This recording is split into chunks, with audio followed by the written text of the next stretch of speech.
So can you introduce yourself and tell us a bit about your fitness journey so far? Yeah, I'm Amy May and I've been obese my entire life up until around December 2024. I grew up fat. I've spent my entire life trying and failing to lose weight.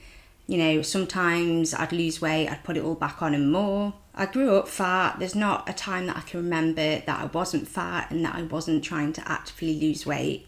And there was one point in my life when I was around 19 and I lost about 50 pounds. And even then, I was still not in the healthy BMI category. And then I put it all back on and more. It wasn't sustainable. I've done every fad diet going. I've done Weight Watchers, cabbage soup, the alphabet diet. I tried going vegan at one point. That lasted about 36 hours. I've tried it all. There's never been a time that I wasn't painfully aware of how obese I was. And then in April 2024, the same time that I started Manjaro, I started regularly going to the gym. But I was never a runner. I've never been a runner. I've thought about it. It's never appealed to me that much. At most, I'd say I'd walk half an hour on the treadmill, but I wasn't running. I wasn't running anywhere. It just seems quite daunting, the idea of going outside for a run or even being inside and running. So have you ever been a runner? Not really, no. I've never been a runner. Don't get me wrong, during my many sort of attempts, if you want to call it that, to lose weight in the past, sometimes I'd go to the gym and I'd walk for half an hour on a treadmill, but I certainly wouldn't run. I wouldn't run. One, because I simply couldn't. I just didn't have the stamina. I just physically couldn't do it. But two, because I was afraid of what people would think of me. I was embarrassed. I was self-conscious. And I just thought people would judge me, or I've had a long-standing fear that if I were to run on the treadmill, I'd go flying off and it'd be like horrendous. I'd be going viral on TikTok and people would be laughing at me. But no, I've never been a runner. And don't get me wrong, I've considered it. Like, there's been a lot of times in my life throughout all of my fitness journeys when I've considered doing couch to 5k. I've thought about it. I've thought about it a lot. And then never done it, essentially. I've thought about it, and then about 20 minutes later, the urge, the motivation, the excitement would completely go. It'd disappear into thin air, and then I'd put the thought to the side for the next 6 months. So what's different now? What's changed? I think what's changed is that now I'm a healthy BMI, I have a lot more confidence. I've got a lot more confidence and I feel a lot better about myself. And things that seemed completely out of reach and daunting and unachievable and terrifying in the past no longer feel unachievable. I feel like I can actually do the things that I used to never even dream of and I never even let myself imagine. And as well, those of you who've been following my fitness journey on YouTube for a while, because I've been documenting it for the past 2 years now, over 2 years, since April 2024, you'll know that the past 6 months or so, I've really fell off. I've been struggling. And to be honest, I think I've got complacent. I think I've lost the excitement a bit. I've lost the enthusiasm, the motivation. I've stopped setting myself new fitness goals. And I've stopped trying to strive for any new fitness goals, really. I've just felt a bit meh. And I do think I've got complacent. I do think that same energy, that same fire I had 2 years ago, I do think I've lost it a bit.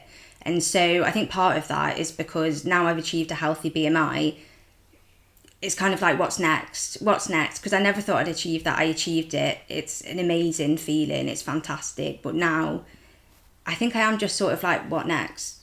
Like, what next? I need something to work towards. I need something to strive towards. And I think Couch to 5k can really give me that. I think it can really give me that because, you know, it's not too daunting. It's only 3 runs a week. And it doesn't matter if you take longer to do it than the programme sets out. Because I think it's a 9-week programme, 3 runs a week. I'm doing the beginner level. I think there's like medium and advanced depending on your prior experience in fitness. But I think it's an achievable goal, and it is a goal. It's a goal. It gives me something to work towards. It gives me something to sort of set my mind to, and I think I've really missed that. Oh my days. It hurts to bend my legs. Run 2 of week 2 done. That was no joke. So I remember run 1, I thought it was only 30 seconds that you got to run, like in between 90 seconds of walking, but it's not. It's 60 seconds and then 90 seconds of walking, and you do it 8 times. So I ran for 8 minutes in total. My second run in a row now. I'm actually sweating. Oh my days. Also, it hurts to bend my legs. Like last time I wasn't that stiff, but now like I've literally just kneeling down, like the bit above my knees hurts. I'm assuming you'll get used to that, but I don't know. To be fair, I don't know if I've ever actually completed 2 runs in a row before. Like, because I've always thought, oh, I'll start couch to 5k, and then at most I've done 1 run. Well, usually at most I've just thought about it and never done it. But I think once I did complete like the first run of week 1. So I think this is the furthest I've ever got in the couch to 5k programme, which is promising. But it don't mean I'm going to continue, so we'll have to see. Oh, I feel rotten. Rising up, back on the street. Did my time, took my chances. When the distance, now I'm back on my feet. Just a woman and her will to survive. It's the eye of the tiger, it's the thrill of the fight. Rising up to the challenge. What do you anticipate your biggest challenges to be whilst completing the programme? I think lack of motivation, definitely. I think I can make excuses for myself till the cows come home, and I am worried that once the initial excitement, once the initial sort of aura surrounding the Couch to 5k programme and what I could possibly achieve wears off, then I think I'll just pack it in. Maybe even after the first run. I think that's my concern, because my entire life I've been very much all or nothing with everything. And I am worried that, say, for example, I only do 2 runs the first week, or, I mean, I might not even complete the first run, but I think I am concerned that once the initial excitement wears off, that'll be it. And then I just won't do it again. And it'll be another 6 months before I even think about it. Also, I think shift work, say if I do a 12-hour shift, or if I do 5 9-to-5s in a week, I've never been someone that's able to go to the gym after work. I've always had to get up early and go before. And so I think I'm worried that if I don't get up early and go for a run before work, I'm not going to do it. And then I'll sort of only do it on my days off. And going back to the all or nothing mentality, I think I'm worried that if I have a kebab or a Chinese or a bottle of wine one night, I'll be like, well, clearly not a fitness journey, is it? And I'll just pack it in. So I really need to fight this all or nothing mentality and just appreciate that any sort of progress, any sort of activity is activity and it is progress. Do you have any advice for new runners? Well, to be honest, I am a new runner, so that's a tough one. I think I'd give people the advice I give myself: fight the all or nothing mentality. And also, even though I'm on the beginner level couch to 5k, which for the first week at least is you run for 60 seconds, then walk for 90 seconds and just repeat that a few times. Even if you struggle to do that, that's fine. Like, even if you spend the first week and you just walk for the entire 20 minutes, whatever, all week, that's fine. Even if you only do 1 run that week, that's fine. I think you can definitely adapt it to suit you. You know, I don't think that people should get disheartened if, for example, they can't run for 60 seconds. Or jog, I should say. You're not meant to be like flat out sprinting. I think an important one for me, the advice that I would share with everyone else, is know your pitfalls, know your excuses. Like, so I think for me, say if I go for a run in the morning, I just need to get straight out the door and do it. Because if I don't do it straight away, I'm not going to do it and it's never going to happen. Like, I think I'll have to go out without showering, because especially on weekends, I dilly-dally, and I can spend hours having a poo. And then, you know, getting into the shower, brushing, like, it can literally be like a 3.5 hour event, just getting ready, just getting dressed. And so I think I'm going to have to go before I've showered, you know, stinking, and that's fine. You don't need to be perfect. You just need to move. You just need to try. You just need to try. It is really cringy and nauseating to hear at times, but it is true that the only person you're truly against is yourself, or your past self. I'll show you what we're starting with. This is what we're working with. I'll show you my belly. Now, this is probably one of my biggest insecurities. I did lose, I think, 55 pounds a few years ago. And the irony is, at the time, I still thought I was massive, even though I was absolutely tiny, because I'm only 4'11", and I just, I was skinny, but it wasn't healthy, basically. And now I'm fat and not healthy. So this is what we're working with. Like, anything is better than nothing. So even if you do, one run in the week and that's you just walking, that's still better than when you weren't doing anything. And so I think that's something that I'm really going to struggle with, is it doesn't have to be all or nothing. You don't need to go 0 to 100. You can just go at your own pace, and it don't matter if you miss a week. It don't matter if you miss a week. I think that's something I'm really going to struggle with, and I think that would be my advice to everyone else, is it doesn't have to be all or nothing. It just has to be a bit better than what you were doing. Do you need any fancy gear to start running for the first time? Fancy gear? I hope not, to be honest. The trainers that I'm wearing at the minute, I've had for years and they've got a hole in. Don't get me wrong, I think it can be motivational and can make you feel more up for it if you do go out and get new running clothes or new trainers or whatever. But I would just say, just as long as you're comfortable in it, mentally and physically, then that'll do. That'll do. You don't need to be going above and beyond. You don't need to be wearing like Lululemon and spending £100 on new trainers. I think for me as well, one of the reasons that I didn't do that was because I'm not convinced I'm going to stick at it. So I don't want to go and spend £150 on new running gear if I do half for the first week and then just pack it in entirely. I think I'm just going to wear shorts that I've had for ages, old baggy t-shirts that I've had for ages. It doesn't matter what you wear as long as you feel comfortable in it. Like, you don't need to be having the what is it, the talk of the town, the flavour of the month running gear. Like, that's not necessary, just as long as you're comfortable in it. At the minute, I just take a plastic JD bag with me that's got a rip in the bottom, so I don't know how long that's going to last. Put my bottle of water in it, put my tissues in it, because tissues, I have to take tissues everywhere. I can't go anywhere without some tissues. So bottle of water and tissues are my essentials. And then I'm just going to leave the JD bag like under a tree and then keep coming back to it to get my water. It's 5 to 12. I've only just got up.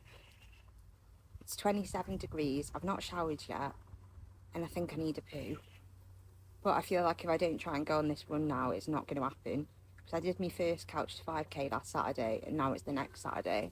So I've done 2 runs in a week, but I want to get a third one done within, well, it's technically 8 days, but within the first week. Otherwise I'm not going to do it, and I'm never going to do it again. I think this is going to be my hardest run yet. I don't know if I'm going to be able to manage it. I don't know if I'm going to be able to complete it. But that doesn't mean that I shouldn't start it. I might run around the estate rather than in the park. I don't know. I'm just hoping I don't need a poo mid-run. I'm just hoping that I can finish the run, but we'll see. I'll update you after, regardless of the outcome. I had a chippy last night and I can still smell the curry sauce on me. I'll be sweating curry sauce, but that just makes me feel like I need to go even more, to be honest. So we'll give it a go and we'll see. I'll keep you updated. So how are you feeling? Honestly. Last run of week one. Last run of week 1 done. Just doing the 5-minute cool down walk. I feel sick. I can feel that chippy repeating on me, honestly. It's like coming back up. I'm glad I did it though. Oh, that's a nice breeze. I mean, I definitely think this is going to be my biggest challenge yet. Even now, I don't know if I'm going to make it past week 1. I just need to stay focused, keep my head in the game, keep trying. I've done it. Week 1, 3 runs. Well, runs, jogs, whatever, it doesn't matter. Completed all 3 in just over a week, 8 days. Yeah. If I could do a cartwheel, I would now. Shall I try? I don't even know, like, honest to God, I don't think I've ever been able to do a cartwheel. Like, how did you just, like, launch yourself? Should we have a go?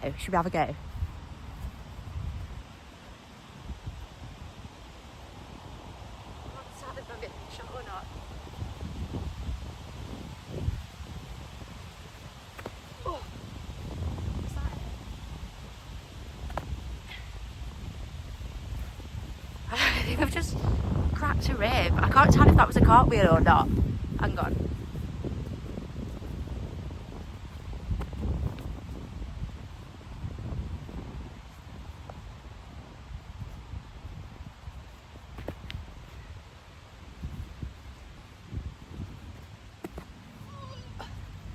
Right, need to practice that one. I'd say know your pitfalls, but in my opinion it's easy to know your pitfalls and a lot harder to actually do something about them. I don't know if I'm ever going to be the type of person that wears a running vest, but it is a bit annoying carrying my phone with me and having to leave my water, so I don't know. We'll see. We'll see if I continue with this or not. How do I feel? Oh, incredible, honestly. Honestly. On top of the world, really. Like, I never thought I'd be able to do that. I mean, a week ago, I wasn't convinced. I didn't even know if I finished the first run a week ago, let alone achieve this. It's incredible. Is there anyone you'd like to thank? Yeah, I'd just like to thank all my fans, all my supporters, everyone that believed in me when I didn't believe in myself. Because I know we've still got a long way to go, but it truly does mean a lot. What's next? World domination. World domination. No, I mean, I think I need to keep my head in the game. I need to stay humble. And of course, completing the 3 runs of week 2's next. That's my next goal. That's what I'm going to strive to achieve. And watch this space. I mean, might happen, might not. You just got to wait and see. I just need to stay humble, keep my head in the game, and the world's my oyster, really. No, I'm joking. I think most importantly, I'd like to thank obese me, who 2 years ago took a chance, tried Manjaro, and allowed me to be in a position where I can now attempt cartwheels and couch to 5k. But like I said, stay humble, watch this space, don't count your chickens, and we'll just have to see what comes next and whether week 2 is achievable. I'd say just do it. Just go for it. Just try it. If it's too hard, you can adapt it to suit yourself. You don't need to, strictly adhere to the programme. And, if you do the first run and you absolutely despise it and you think never again, then fine. Never do it again. Pack it in. But try. Just try. At least give it a try. And if you hate it, fair enough. You never have to do it again. But just try.